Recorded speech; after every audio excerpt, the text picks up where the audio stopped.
Bismillahirrahmanirrahim. நாங்கள் கதியத்து தாலீல் என்ற அந்த பரப்புட கடைசி தலைப்புக்கு வரோம்.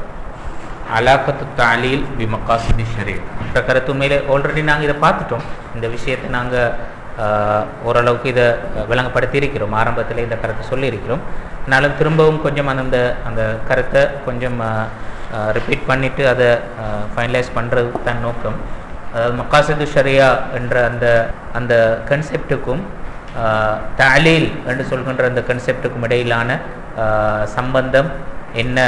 முதலாவது அதில் தாலீல் என்று சொல்கிறது மக்காசிதை நாங்கள் பேசுகிறதுக்கான ஒரு அசாஸாக அமைகிறது.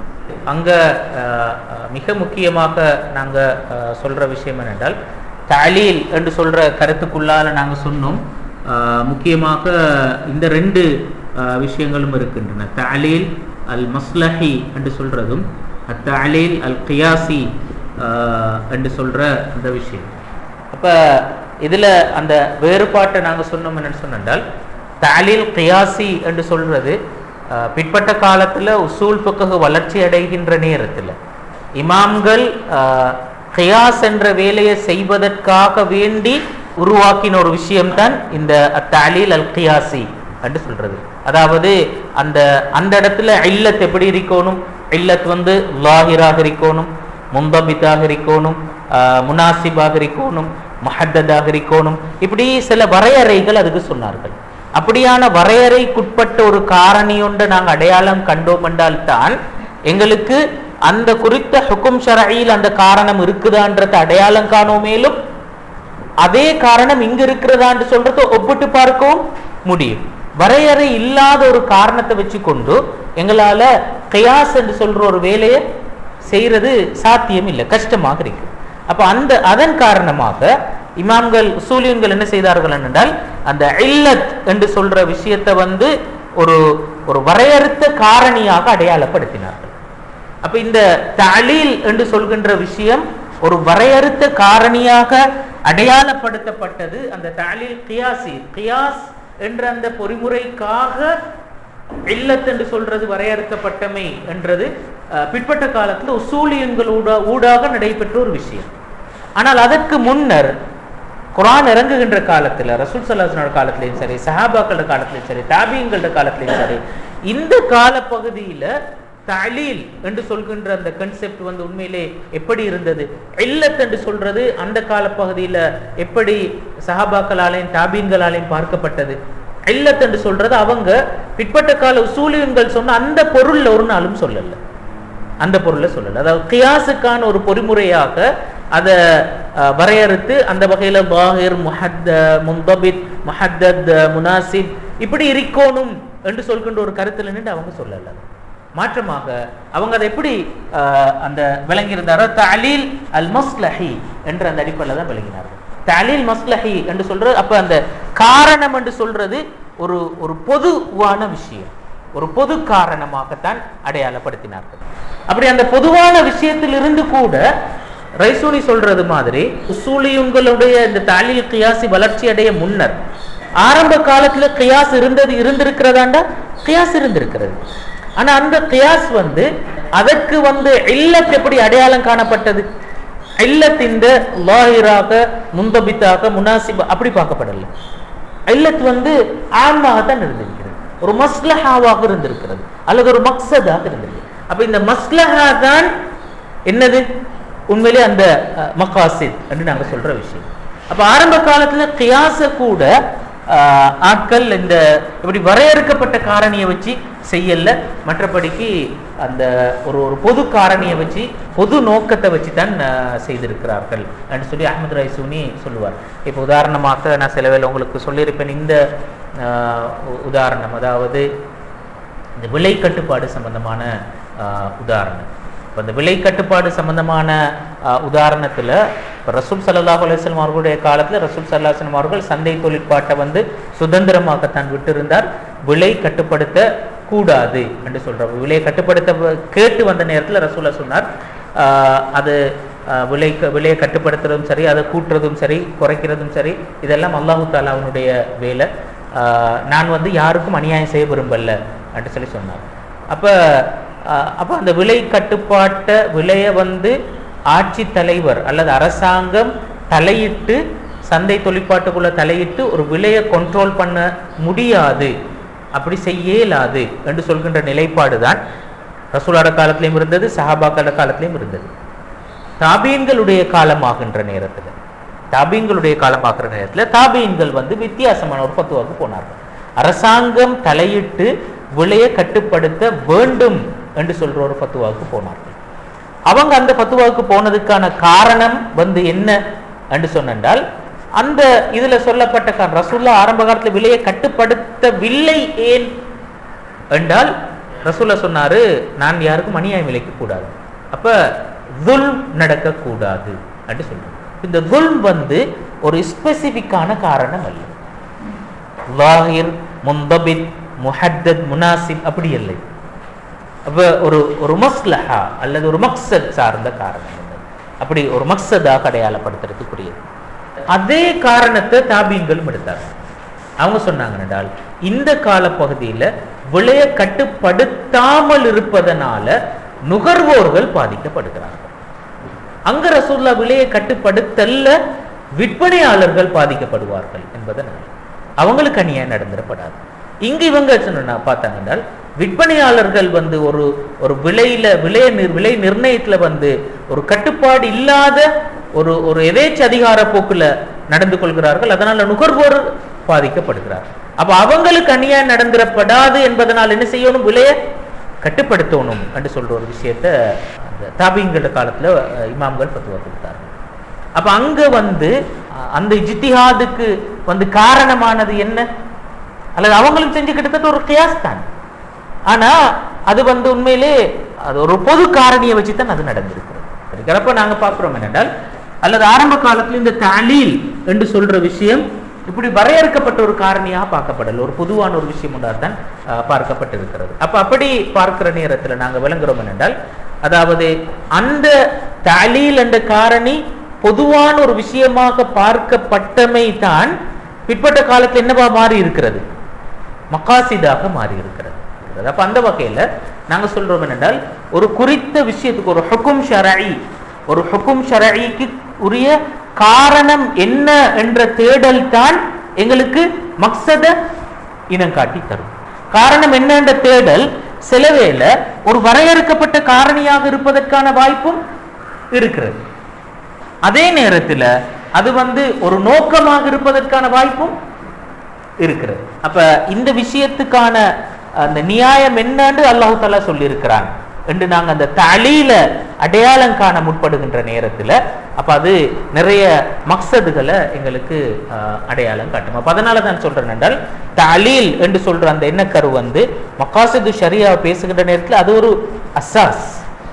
அந்த மக்காசிது ஷரியான்ற ஒரு கலை எழுவதற்கான ஒரு பேஸ்மெண்ட்ல உண்டாகத்தான் அது கருதப்படும், ஒரு அடிப்படையாகத்தான் அது கருதப்படும். இந்த தலீல் சம்பந்தமான தேடல் தான் எங்களுக்கு மக்காசித அடிப்படையில இனம் காட்டுகிறது. ஆனால் இதுல இன்னொரு விஷயம் ஒன்று இருக்கிறது என்னன்னா, இந்த தலீல் கியாசியை பத்தி பேசுகின்ற நேரத்திலேயும் கூட நாங்க சொல்லுவோம், இப்ப அந்த இல்லத் என்று சொல்ற விஷயம் அது லாஹிர், முந்தபித், அதே மாதிரி முனாசிப் என்று சொல்ற ஒரு விஷயத்தை சொல்லுவாங்க.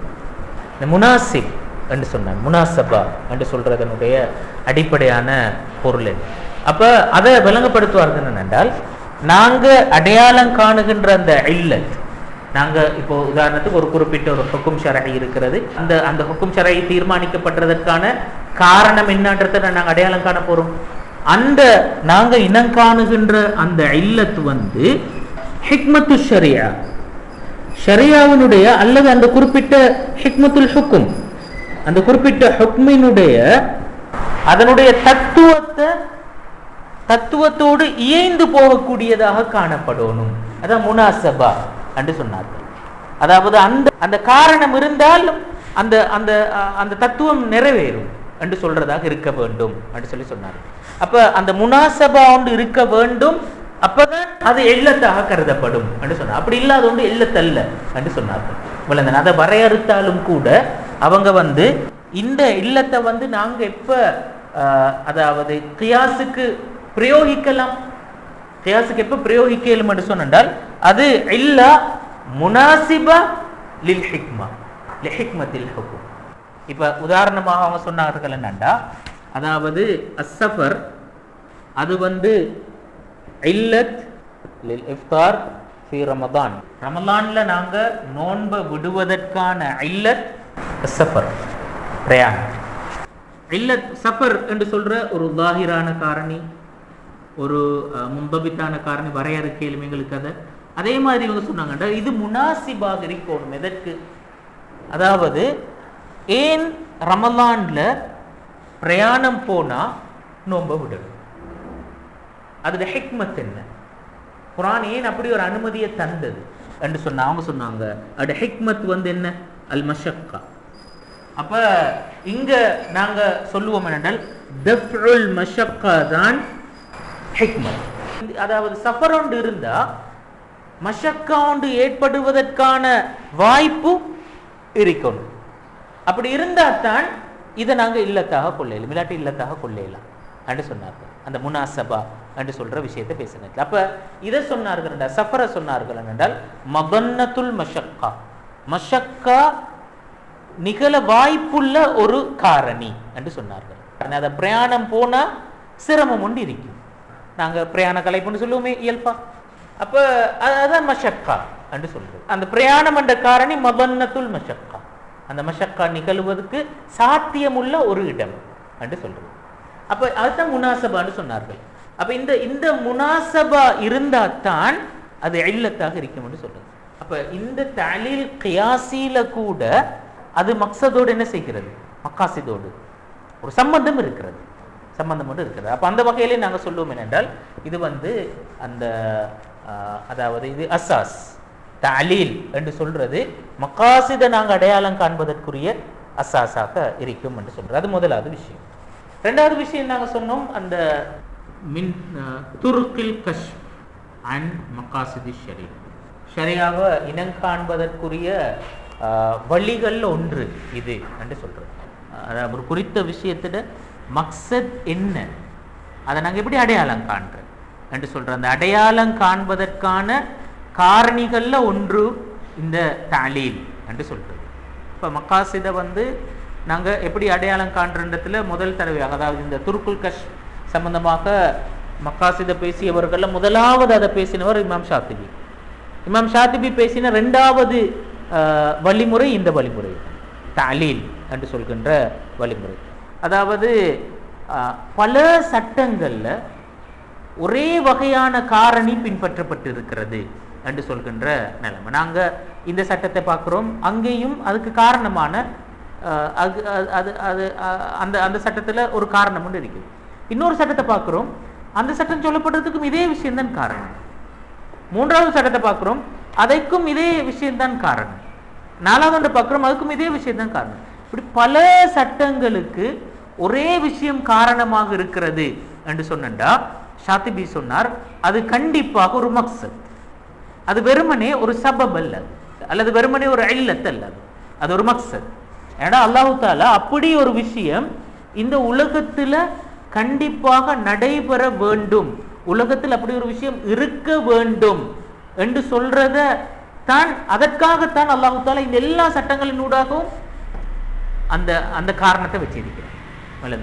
அப்ப ஒரு சட்டத்தின் ஊடாக மட்டும் ஒரு குறிப்பிட்ட ஒரு காரணத்தை அல்லாஹு தஆலா அந்த காரணம் இருந்தா அந்த ஒரே ஒரு சட்டம் மட்டும்தான் சொல்லி இருக்கிறான் என்று சொல்லி இருந்தா அந்த காரணத்தை நாங்கள் ஒரு சபப் என்ற ஒரு இடத்தோட வைக்கலாம், அல்லது ஒரு இல்லத் என்று சொல்ற ஒரு இடத்தோட வைக்கலாம்.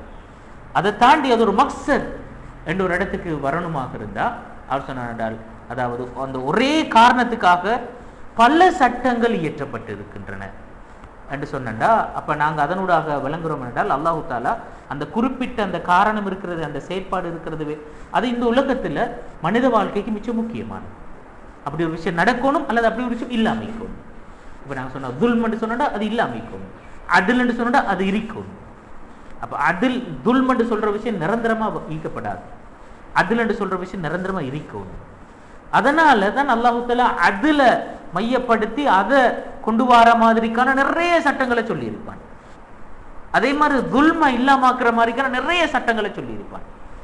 அப்ப இந்த சட்டம் ஏன் சொல்லப்பட்டதுண்டா அநியாயம் இழைக்கப்படக்கூடாது, இதேன் சொல்லப்பட்டது அநியாயம் இழைக்கப்படக்கூடாது, இதேன் சொல்லப்பட்டது அநியாயம் இழைக்கப்படக்கூடாது. அப்ப இதெல்லாம் சேர்த்து பார்க்க இந்த பவர் சொல்ல அநியாயம் இழைக்கப்படக்கூடாது என்று சொல்வது உலகத்துல நிரந்தரமாக இருக்க வேண்டிய ஒரு விஷயம். எனவே அது ஒரு மக்சத் என்று சொல்லி இமாம் ஷாத்திபி வழங்கப்படுத்துவார்.